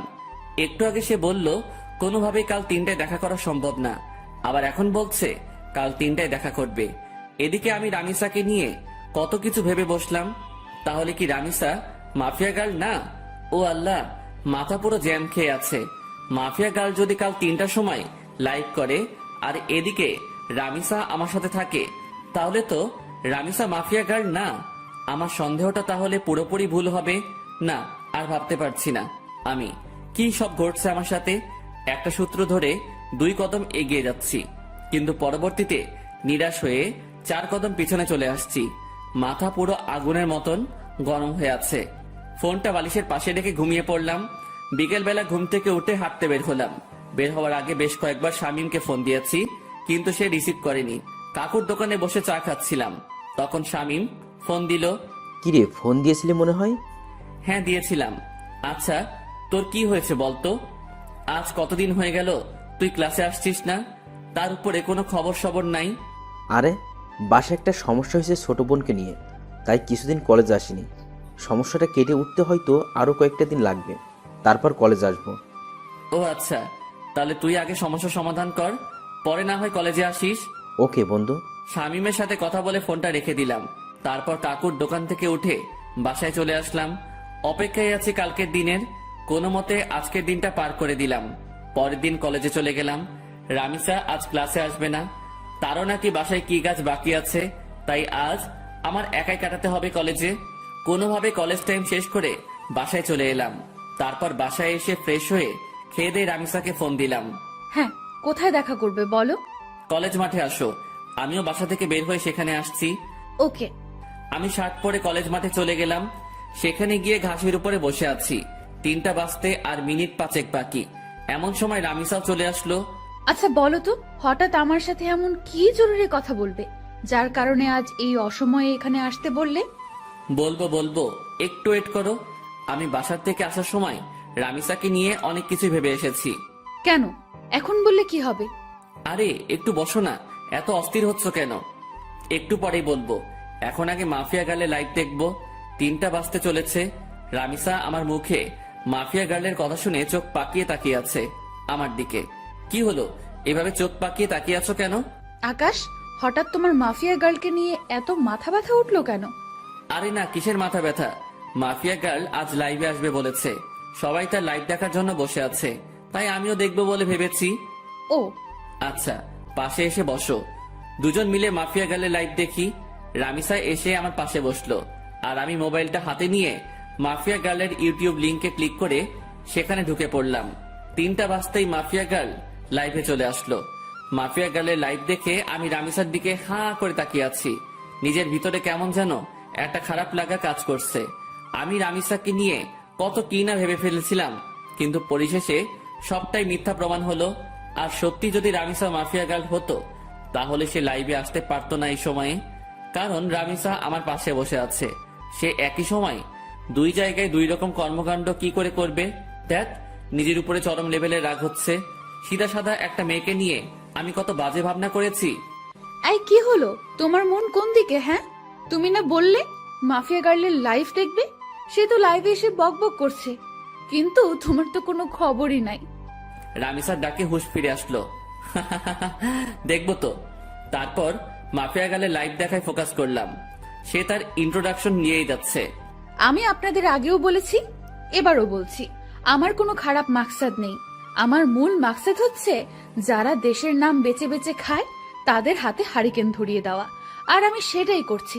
শুধু তাই নয়, এবার দেশের মধ্যে যত কয়টা গ্যাংস্টার টিম আছে তাদের সব কয়টাকে আমি মৃত্যুর চৌকাঠেয় পৌঁছাইয়ে দিব। শান্তশিষ্টভাবে দেশ চলবে, কোনো ধরনের টিম আর থাকবে না। মাফিয়া খুফিয়া সব আমি ধুলোয় মিশিয়ে দিব। আর আগুন, আপনার মুখোমুখি হওয়ার ইচ্ছা আমার বহুদিন আগে থেকেই, অনেক আগ থেকেই শুনে এসেছি আগুনের নাম। যেই আগুন নাকি সত্যি এক সময়ের খতরনাক খেলাড়ি ছিল, যার নাম শুনলে এখনো নাকি অনেকের প্যান্ট ঢিলা হয়ে যায়। আমি চাই আপনার মুখোমুখি হতে, আমি চাই মানুষরূপী আগুনটাকে নিজের চোখে দেখতে। সো আপনি আমার মনের খয়াসটা পূরণ করে দিন। না হয় আমার যদি আপনাকে খুঁজে বের করতে হয়, সেদিন কিন্তু বাঘে সিংহের লড়াই হয়ে যাবে। সেদিন কিন্তু নিজের ক্রোধকে দমিয়ে রাখতে পারবো না। সেদিন নির্ঘাত আপনি আমার হাতে মারা পড়বেন। এটা কোনো হুমকি না, তবে হুমকির চাইতেও কম না। আপনি হতে পারেন এক সময়ের সর্বসেরা খিলাড়ি, কিন্তু মাথায় রাখবেন বর্তমান সময়ের নামকরা মাফিয়া গার্ল আমি। সো ভালোই ভালোই আপনার দর্শন করিয়ে দিন। এবারের মতন লাইফ সমাপ্ত করলাম। তারপর মাফিয়া গার্ল লাইফ কেটে চলে গেল, কিন্তু আমার মাথায় তো পুরো দাউ দাউ করে আগুন জ্বলতে শুরু করলো মাফিয়া গার্লের কথা শুনে। সত্যি এখন যদি মাফিয়া গার্লকে চোখের সামনে পেতাম, তাহলে হয়তো তার মুন্ডিটা আলাদা করে ফেলতাম। রাগে নাক টান দিয়ে ধোয়া বের হচ্ছে। এই আকাশ, কি হলো তোমার? তোমার চেহারার 12টা বেজে আছে কেন? আরে না, তেমন কিছুই না। আচ্ছা ঠিক আছে, কিন্তু প্লিজ আমায় জরুরি কি কথা বলতে ডেকেছো সেটা প্লিজ বলো। আমার তাড়াতাড়ি বাসায় যেতে হবে। রামিসার কথা শুনে বিপাকে পড়ে গেলাম। আল্লাহ, এখন রামিসাকে কি বলবো আমি? কারণ তাকে তো পরীক্ষা করার জন্য ডেকেছিলাম, কিন্তু সে তো পরীক্ষায় পাশ করেছে, আর আমার ধারণা মিথ্যা প্রমাণ হয়েছে। কি হলো, কথা বলছো না যে? আসলে রামিসা, তোমায় ডেকেছিলাম কেন জানি বলে মাথায় চুলকাতে শুরু করলাম। হ্যাঁ, কেন বলো। আসলে রামিসা প্লিজ, আমি তোমায় অনেক বেশি ভালোবাসি। তোমায় ছাড়া আমার থাকতে কষ্ট হয়। প্লিজ তুমি আমায় অ্যাকসেপ্ট করে নাও এখনই। আমার আর থাকতে ইচ্ছে করে না একা একা। গটগট করে বানিয়ে বানিয়ে অনেকখানি কথা বলে দিলাম। বানিয়ে বানিয়ে বলতে কথাগুলো সত্য, কারণ আসার সময় ভেবে এসেছিলাম যে রামিসা যদি মাফিয়া গার্ল না হয়, তাহলে তার হাত আমি শক্ত করে সারা জীবনের জন্য ধরে বসবো। আকাশ, এটা বলতে তুমি আমাকে এখানে ডেকেছো? হ্যাঁ। আমি না তোমায় বললাম যে আমার সময় চাই? আমার মন সাড়া দিলে আমি তোমায় বলবো। প্লিজ রামিসা, এখন রাজি হয়ে যাও। সময় টময় নিও না আর। তুমি বুঝো না কেন আমার খুব কষ্ট হয় তোমাকে ছাড়া। আমার তোমাকে চাই। প্লিজ রাজি হয়ে যাও না। Please please please. আচ্ছা আচ্ছা থামো, যাও, রাজি হব, কিন্তু তার আগে তোমাকে আমায় একটা কথা দিতে হবে। কি কথা? যত যাই হোক না কেন, কোনো দিন তুমি আমার হাত ছাড়তে পারবে না। কোনো দিন তুমি আমায় ভুল বুঝতে পারবে না। সব সময় আমার পাশে ছায়ার মতন থাকতে হবে তোমাকে। যত বিপদ আপদে আসুক না কেন, আমাকে কখনো একা লড়াই করার জন্য ছাড়তে পারবে না তুমি। তুমিও আমার সাথে সেই লড়াইয়ে সামিল হবে। পারবা এসব কথা রাখতে? রামিসা, আমি তোমার সব কথা রাখতে পারবো। নিজের জীবনে সবটুকু দিয়ে তোমায় আমি আগলে রাখবো। দুনিয়ার কোনো শক্তি আমার থেকে তোমাকে আলাদা করতে পারবে না। আমি আমার সবটা দিয়ে তোমায় রক্ষা করব। কোনো বিপদ আসলে তোমাকেও লাগবে না। তার মোকাবেলা আমি আকাশ একাই করব। কথা দিলাম তোমায়। এমন একটা মানুষই চেয়েছিলাম আমি জীবনে। প্লিজ তুমি আমায় কখনো ছেড়ে যেও না। না, কলিজা ছেড়ে যাব না বলে রামিসাকে নিজের বুকে টেনে নিলাম। আর একটা কথা, প্লিজ আকাশ, তুমি আমায় জীবনের সমস্ত অন্ধকার দূর করে দিয়ে আলোয় ভরিয়ে দিও। হ্যাঁ কলিজা, সব অন্ধকার দূর করে দিয়ে তোমার জীবন আলোয় ভরিয়ে দিব আমি। রামিসা আর কোনো কথা বলল না। সে আমার বুকে চুপচাপ পড়ে আছে। অনেকটা সময় দুজন এভাবে ঘাসের উপরে বসেছিলাম আমরা। তারপর সেখান থেকে উঠে এলাম। আকাশ, আমার তাড়াতাড়ি বাসায় যেতে হবে। আচ্ছা চলো, তোমায় ছেড়ে দিয়ে আসি। না, তা লাগবে না, তুমি বাসায় চলে যাও, আমি একা একা যেতে পারবো। আচ্ছা ঠিক আছে। তারপর রামিসাকে গাড়িতে তুলে দিয়ে আমি বাসায় চলে এলাম। খুব খুশি লাগছে আজকে। বাসায় এসে হাত মুখ ধুয়ে কিছু খেয়ে নিলাম। তারপর ফোনটা হাতে নিয়ে শুয়ে শুয়ে ফেসবুকিং করছি। তখনই লক্ষ্য করলাম কেউ একজন আবারও আমার ফেসবুক আইডি হ্যাক করার চেষ্টা করছে। আমি শিওর যে এটা মাফিয়া গার্লের কাজ। মেজাজটা আবারও বিগড়ে গেল। এই মাফিয়া গার্লকে পেলে যে আমি কি করব তা আল্লাহ ভালো জানে। কিন্তু দুঃখের বিষয়, তাকে তো আমি ধরতেই পারছি না। তখন একটা বুদ্ধি মাথায় আসলো। সাথে সাথে ফেসবুক থেকে সমস্ত সিকিউরিটি হাটিয়ে ফেললাম আমার। এবার আমি মন থেকে চাইছি যে মাফিয়া গার্ল আমার আইডি হ্যাক করুক। কারণ গতবার যখন মাফিয়া গার্ল আমার আইডি হ্যাক করে, তখন তার থেকে আমি আইডি উদ্ধার করার সময় একটা জিনিস লক্ষ্য করেছিলাম, যে লগইন অ্যান্ড সিকিউরিটিতে ব্রাউজারের লোকেশন একবার এক এক জায়গায় দেখাচ্ছিল। কতক্ষণ ফিনল্যান্ড, কতক্ষণ সুইজারল্যান্ড, কতক্ষণ ফিলিস্তিন, মোট কথা সেকেন্ড 2 বার তার লোকেশন পরিবর্তন হচ্ছিল। কিন্তু তখন আমি একটা বোকামো করেছিলাম। আমি চাইলে তখনই তার লোকেশন বের করতে পারতাম, কারণ যেই ভিপিএন দিয়ে সে তার লোকেশন পরিবর্তন করছে সেটা এক সময় গিয়ে তার অরিজিনাল লোকেশন দেখায়। আর সে যেহেতু বাংলাদেশের, সেখানে একবার হলেও বাংলাদেশের লোকেশন দেখাবে। হ্যাঁ, এবার এই সুযোগটাই কাজে লাগবো। সে আমার আইডি হ্যাক করে যখনই আইডিতে প্রবেশ করবে তখনই তার লোকেশন আমি বের করে ফেলবো। তাই আইডির সিকিউরিটি একটু কমিয়ে দিলাম, কিন্তু এতটাও কমাইনি যে সে পুরোপুরি আমার অ্যাকাউন্ট তার আয়ত্তে করে নিবে। সিকিউরিটি কমিয়ে মাফিয়া গালের জন্য অপেক্ষা করতে লাগলাম, কিন্তু সে এবার আমার আইডি হ্যাক করলো না। রাত 12টা পর্যন্ত অপেক্ষা করলাম, কিন্তু সে আমার আইডির দিকে ফিরেও তাকায়নি। কিন্তু আমি শিওর যে সে রাতে আমার আইডি হ্যাক করার ট্রাই করবে। ওকে বাছাধন, তুমি রাতে ট্রাই করিও, আমি সকালবেলা এসে খেলা দেখাবো। এখন ঘুমাতে চললাম, তারপর মোবাইলটা বালিশের পাশে রেখে ঘুমিয়ে পড়লাম। সকালবেলা ঘুম থেকে উঠে মোবাইলটা হাতে নিয়ে দেখি মাফিয়া গার্ল আমার আইডি হ্যাক করে নিয়েছে। এবার পালাবি কোথায় মাফিয়া গার্ল তুই? এবার খেলা দেখাবো তোকে। অনেক কষ্টের বিনিময়ে মাছ জালে আটকা পড়েছে।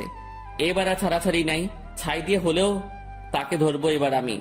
পাগলের সাথে পাগলামি না করলে তার চাল বোঝা যায় না, আর আমিও সেটা করেছি। এই জন্যই বাবা তোমার জন্য স্পেশালি একটা গান বানিয়েছে, যে বাবা তোমার দরবারে সব পাগলের খেলা।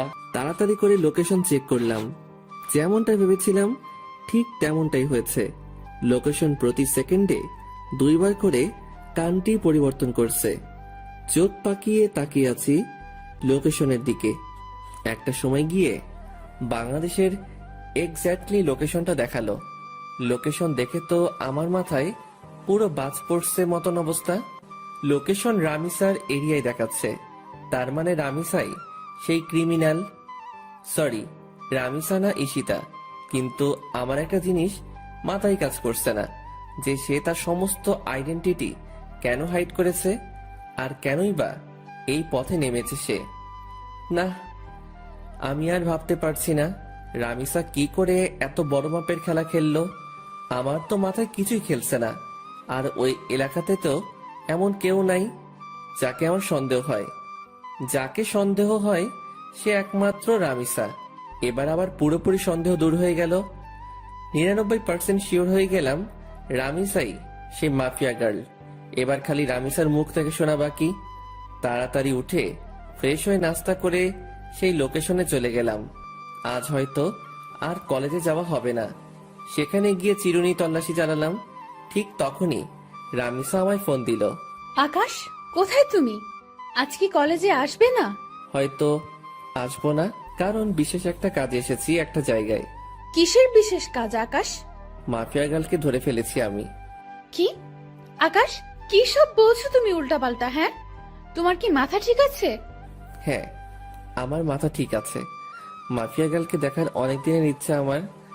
আমি তাকে ধরতে সক্ষম হয়েছি। আকাশ, আমি বারণ করছি, তুমি কোনো মাফিয়া টাফিয়া গার্লের পেছনে ছুটবে না। সে অনেক খতরনাক, যে কোনো সময় তোমার ক্ষতি করে দেবে সে। রামিসা বাবুনি, আমায় নিয়ে তুমি ভয় পেও না। আমিও এতটা কাঁচা খেলোয়াড় না। আকাশ, আমি তোমায় বারণ করেছি, তো সব কিছুই তুমি করতে যাবে না। আর তুমি এখন যেখানেই আছো সেখান থেকে সোজা কলেজে আসবে। ওকে, ঠিক আছে। তারপর ফোনটা রেখে দিয়ে রামিসার এলাকা থেকে কলেজে চলে গেলাম। যদিও কলেজে যাচ্ছি, কিন্তু ক্লাস আর করা হবে না, কারণ কলেজ করার প্রিপারেশন নিয়ে ঘর থেকে বের হইনি আমি। তাই আজ ক্লাস করব না। কলেজে গিয়ে রামিসার সাথে কথা বলে চলে আসবো। কলেজের সামনে পৌঁছে গিয়েছি প্রায়। ভিতরটা ধুপধুপ করছে। আমি কি সরাসরি রামিসাকে জিজ্ঞেস করব, নাকি চুপচাপ হয়ে থাকবো, সেটা নিয়ে দ্বিধাদ্বন্দ্বে আছি। কারণ জিজ্ঞেস করলে যদি সে স্বীকার না করে, কিন্তু আমার তো তার মুখ থেকে সমস্ত সত্যিটা জানা চাই। অনেকটা সময় ভেবে একটা সিদ্ধান্ত নিলাম, না, কিছুই জিজ্ঞেস করব না। মোটামুটি যখন শিওর আমি, তখন আরেকটু সময় অপেক্ষা করি। তারপর মাস নিজেই বড়শিতে এসে ধরা দিবে। কলেজে চলে এসেছি। রিক্সা থেকে নেমে ভাড়া পে করে ভিতরে চলে গেলাম। ক্লাস শুরু হয়ে গিয়েছে, কিন্তু রামিসা এখনো ক্লাসে যায়নি। সে গেটের সামনে দাঁড়িয়ে আছে আমার জন্য। আসতে এত সময় লাগে তোমার? হ্যাঁ, আরে রিক্সা পেতে একটু দেরি হয়ে গিয়েছিল। হয়েছে, চলো এবার। কোথায় যাব? আর তুমি ক্লাসে যাওনি কেন? আজ ক্লাস করব না, তোমার সাথে বসে বসে আড্ডা দিব। আচ্ছা চলো, দুজনে গিয়ে কলেজের পাশে একটা ফাঁকা জায়গা আছে, সেখানে গিয়ে বসলাম। রামিসা আমার কাঁধে মাথা রেখে হেলান দিয়ে বসে আছে। আকাশ প্লিজ, তুমি মাফিয়া গার্লের খোঁজ করা ছেড়ে দাও। আমি শুনেছি সে অনেক খতরনাক। সে যদি তোমার ক্ষতি করে দেয়, প্লিজ তুমি মাফিয়া গার্লের খোঁজ করা ছেড়ে দাও। আর তাছাড়া সে তো দেশের ভালোর জন্যই সব করছে, বলো। রামিসার কথা শুনে হাসবো না কাঁদবো সেটা বুঝে উঠতে পারছি না। তবে রামিসার কথা শুনে আরো সিউরিটি পেয়ে গেলাম যে মাফিয়া গার্লকে, কারণ যেই মেয়ে মাফিয়া গার্লের টপিক বাদ দিতে চাইতো সব সময়, সে আজ খুঁটে খুঁটে মাফিয়া গার্লের প্রসঙ্গ উঠাচ্ছে। রামিসার সমস্যা কোথায় সেটা আমার বুঝতে বাকি নেই। আর তাছাড়া মাফিয়া গার্লকে তো আমি খুঁজে বের করে ফেলেছি, সে এখন আমার কাঁধে মাথা রেখে শুয়ে আছে। রামিসা হয়তো ভাবছে মাফিয়া গার্লকে, সেটা জানতে এখন আমার বাকি আছে। আমি যে মাফিয়া গার্লকে ধরে ফেলেছি সেটা সে এখনো বুঝতে পারেনি। সে ভেবেছে ফেক কাউকে ধরেছি আমি, না হয়তো তাকেই ধরতাম। আর আমি তখন ইচ্ছে করেই ফোন করে মাফিয়া গার্লের কথা তুলেছি, যাতে করে রামিসা রিয়াকশন করে। আর রামিসা সেটাই করলো। এই আকাশ, কি ভাবছো? হ্যাঁ, আমি তোমায় এতটা সময় কি বললাম? হ্যাঁ শুনছি তো। প্লিজ তুমি মাফিয়া গার্লের খোঁজ করা ছেড়ে দাও। তাকে খোঁজ করতে গেলে তুমিই মারা পড়বে। সে একটা খতরনাক ব্র্যান্ড। রামিসা তুমি টেনশন নিও না, আমি মাফিয়া গার্লের আর খোঁজ করব না। মনে মনে বললাম খোঁজ তো পেয়েই গেছি, আর হাসির রহস্য কি সেটা তো আমি না জানি। এই তো আমার বাবুন, তোমাকে। আচ্ছা একটা কথা, তখন যে তুমি আমাকে বললে যে তুমি মাফিয়া গার্লকে ধরে ফেলেছো, তুমি কি সত্যিই ধরেছো তাকে? আরে রামিসা তুমি কি পাগল? হ্যাঁ, মাফিয়া গার্লের মতন খাতারনাক খিলাড়িকে আমি কি করে ধরবো? যেখানে তাকে সারা দেশের প্রশাসন মিলে ধরতে পারিনি, সেখানে তাকে আমি ধরবো? হ্যাঁ, আমি তো মজা করেছি। আকাশ, তুমি না অনেক দুষ্ট হয়ে গেছো। সে আজ নতুন না, আগ থেকেই দুষ্ট আমি। আমার কথা শুনে রামিসা ফিক করে হেসে দিল। রামিসার চেহারার 12টা বেজেছিল এতটা সময়, কিন্তু এখন হুট করেই আমার কথা শুনে তার চেহারায় হাসি রেখা ফুটে উঠেছে। কারণ সে ভেবেছে সত্যি হয়তো মাফিয়া গার্লকে, সেটা আমি জেনে গেছি। কিন্তু এখন আমার কথা শুনে বুঝেছে যে আমি মজা করেছি। তবে সত্যিটা কিন্তু ভিন্ন, মাফিয়া গার্লের তালাশ আমি পেয়ে গেছি। দেখো, আবারও চুপচাপ হয়ে গেছে ছেলেটা। এই, তোমার কি হয় হ্যাঁ মাঝে মাঝে? আরে না, তেমন কিছু না। তেমন কিছু না হলেই ভালো। আচ্ছা আকাশ, একটা কথা বলো তো, আমাদের ফিউচার নিয়ে কিছু ভেবেছো তুমি? হ্যাঁ, অনেক কিছু ভেবেছি আমি। পড়ালেখা শেষ হলেই আমরা বিয়ে করে নিব। Love you Akash. Love you too Ishita. এই কি বললো তুমি? না না, কিছু না। ঈশিতা নামটা শুনতেই রামিসা চমকে উঠল। সরি রামিসা, আসলে ভুল করে অন্য নাম বের হয়েছে মুখ দিয়ে। ও আচ্ছা, চলো এবার উঠি আমরা, অনেকটা সময় তো বসলাম। হ্যাঁ চলো। তারপর সেখান থেকে উঠে দুজন দুজনের বাসায় চলে এলাম। কিন্তু একটা জিনিস আমার এখনো চোখে বাড়ি খাচ্ছে। যখনই ঈশিতা নামটা বলেছি তখনই রামিসার চোখ কপালে উঠে গিয়েছিল, আর তার পরক্ষণে সে চলে যাওয়ার জন্য পাড়াপাড়ি শুরু করে দেয়। রামিসার হতাশাগ্রস্ত চেহারায় কিন্তু আমাকে পুরোপুরি ক্লিয়ার করে দেয় তার ভয়ঙ্কর ডার্কনেস সম্পর্কে। কিন্তু আমি এখন কোনো ধরনের হাঙ্গামাই করব না, কারণ আমি আরো ভালো করে জাস্টিফাই করব রামিসার সম্পর্কে, কেন সে এই পথে নেমেছে আর কি বা তার উদ্দেশ্য। সাথে সাথে নিলয়কে ফোন দিলাম। নিলয়, আমি কি বলি মন দিয়ে শোন। হ্যাঁ ভাই বলেন। শোন, আমি মাফিয়া গার্লকে ধরে ফেলেছি। কি ভাই, আপনি সত্যি ধরে ফেলেছেন? হ্যাঁ, আমি মাফিয়া গার্লকে ধরে ফেলেছি, তাই তোকে ফোন দিয়েছি। শোন, তোকে একটা কাজ করতে হবে এখন। কি কাজ ভাই? মাফিয়া গার্লের কিছু ডিটেলস তোকে আমি দিচ্ছি, তুই সেই অনুযায়ী তার সম্পর্কে তালাশ করে বের করবি যে সে কেন এই পথে নেমেছে। আচ্ছা ভাই। কিন্তু শোন, এই কথা যেন কারোর কানে না যায়, বিষয়টা যেন তোর আর আমার মাঝে থাকে। ওকে ভাই। নিলয়কে রামিসার হালকা পাতলা কিছু তথ্য দিলাম, যাতে করে সে রামিসার সম্পর্কে খোঁজ বের করতে পারে। এদিকে আমিও খোঁজ চালাচ্ছি রামিসাকে নিয়ে। এভাবে 2-3টা দিন কেটে গেল। 4 দিনের মাথায় নিলয় আমাকে ফোন দেয়। ভাই ভয়ঙ্কর কিছু তথ্য হাতে এসেছে। কি তথ্য? ভাই মাফিয়া গালের একটা ছোট ভাই ছিল, যার নাম ছিল রাফসান। আপনি কি তাকে চেনেন বা জানেন? তখনই ঈশিতার ছোট ভাইয়ের কথা মনে পড়ল, যার নামও ছিল রাফসান। কলেজ লাইফে যখন ঈশিতার সাথে চলাফেরা ছিল, তখন সে রাফসানকেও মাঝে মাঝে কলেজে নিয়ে আসতো ঘোরার জন্য। আবার মাঝে মাঝে কোনো জায়গায় ঘুরতে গেলেও তাকে সাথে নিয়ে যেত। আমার জন্মদিনে যখন রামিসাকে ইনভাইট করি, তখন রামিসা তার ছোট ভাই রাফসানকে সাথে করে নিয়ে এসেছিল। তাকে আমি বেশ ভালো করে চিনি। হ্যাঁ নিলয়, চিনি। কিন্তু কেন বলতো? ভাই রাফসান নাকি এই শহরের কোনো একটা কলেজে পড়াশোনা করত। একদিন সে কলেজে শেষ করে বাড়ি ফেরার সময় তার বাসার নিচে কয়েকটা ছেলেকে মাদক কেনাবেচা করতে দেখে। তখন সে পুলিশকে খবর দিয়ে তাদেরকে ধরিয়ে দেয়। ছেলেগুলো নাকি রাফিদের ছেলেপিলে ছিল। তাই রাফিদের জেদ উঠে যায় রাফসানের ওপরে। তাই সে থানার ওসিকে টাকা খাটিয়ে উল্টো মাদক দ্রব্য দিয়ে রাফসানকে ধরিয়ে দেয়। শুধু তাই নয়, রাফসানকে পুরো গুম করে ফেলার জন্য কন্ট্যাক্ট হয় ওসির সাথে। ওসি তাই করে, সে রাফসানকে জঙ্গলে নিয়ে গিয়ে ব্রাশ ফায়ার করে মেরে ফেলে। আর মাফিয়া গাল যেই ওসিকে মারে বিভৎসভাবে, ওই ওসি সেই ওসি যে রাফসানাকে মেরেছিল। মাফিয়া গাল হয়তো তার ভাইয়ের প্রতিশোধ নেওয়ার জন্য এমন পন্থা অবলম্বন করেছে। নিলয়ের কথা শুনে বুকের ভিতর দাউ দাউ করে আগুন জ্বলতে শুরু করলো। তাহলে তো মাফিয়া গার্ড যা করছে সবটাই ঠিক করছে। আচ্ছা ঠিক আছে নিলয়, এবার ফোন রাখলাম। ফোনটা রেখে দিয়ে চুপচাপ বসে আছি। মাথার রক পুরো চটে গেছে নিলয়ের কথা শুনে। না, আজকের পর রামিসাকে আমি আড়াল থেকে পুরোপুরি সাপোর্ট করব। কারণ ভাই মরেছে, সেই কষ্ট তারই হয়েছে, কেউ তার কষ্টের ভাগ নেয়নি। তাই তো সে এমন ভয়ঙ্কর রূপ ধারণ করেছে। রামিসা, তুমি যা করেছো একদম ঠিকই করেছো। আজকের পর আমি আকাশ বেঁচে থাকতে দেখব তোমার গায়ে কে হাত দেয়। সব কয়টার হাত আমি শরীর থেকে আলাদা করে ফেলবো। গা পুরো শিরশির করে কাঁপছে। না, গিয়ে গোসল করে আসি। তাড়াতাড়ি ওয়াশরুমে ঢুকে পড়লাম। অনেকটা সময় পর গোসলখানা থেকে বের হলাম। মাথায় ইচ্ছে মতন পানি ঢেলেছি, কারণ রক্ত চটে গিয়েছিল মাথায়। তাই নিজেকে শান্ত করেছি। ফ্রেশ হয়ে এসে খেয়ে নিলাম। খেয়ে দিয়ে টিভিটা চালিয়ে দিলাম। শুয়ে শুয়ে টিভি দেখছি। তখনই একটা নিউজ চোখের সামনে ভেসে উঠল। ডিবি পুলিশের প্রধান জিডি সে মাফিয়া গার্ড সম্পর্কে বক্তব্য দিচ্ছে। মাফিয়া গালের কোডিং দিয়ে আমরা তার তথ্য বের করে নিয়েছি। আগামী 24 ঘন্টার মধ্যে আমরা তাকে ধরে এনে হাজতে ভরবো। নিউজটা শুনে ভিতরে ছ্যাদ করে উঠল। কি, তোরা 24 ঘন্টার মধ্যে মাফিয়া গালকে ধরবি? আমি আকাশ বেঁচে থাকলে দেখব তোরা কি করে মাফিয়া গালকে গ্রেপ্তার করিস। সাথে সাথে টিভি অফ করে দিয়ে রামিসাকে ফোন দিলাম। সে ফোন রিসিভ করলো না। বেশ অনেক কয়বার ফোন দিয়েছি, কিন্তু সে রিসিভ করেনি। এইভাবে রাত হয়ে গেল। পরে সে নিজেই আমায় ফোন দিল। আকাশ, সরি, আসলে অনেকটা ঝামেলার মধ্যে আছি। প্লিজ তুমি কিছু মনে করিও না। কাল কলেজে আসলে কথা হবে। আচ্ছা ঠিক আছে, সাবধানে থেকো। আমি কথা শেষ করার আগেই রামিসা ফোনটা কেটে দিল। রামিসার আচরণে খুব টেনশন হচ্ছে। হয়তোবা সেও এই নিউজটা দেখেছে, তাই সে এমন ভয়ে আছে। না হলে হয়তোবা অন্য কোনো ঝামেলা হয়েছে। ট্যাট মাথায় কিছুই কাজ করছে না।